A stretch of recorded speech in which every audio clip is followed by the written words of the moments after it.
দুয়ারের কেশব ঘি। এই দাদাভাই নাম দিয়েছে দুয়ারের কেশব ঘি।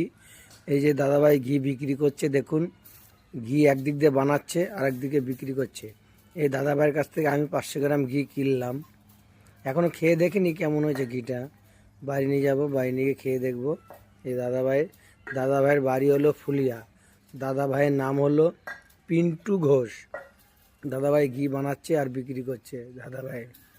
দাদাভাই যে দোকানের নাম দিয়েছে দুয়ারের কেশব ঘি।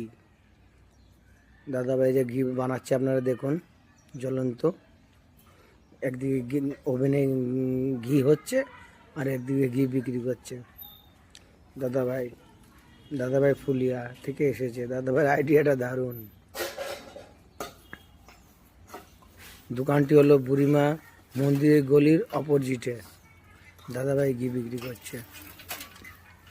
চলো বাই।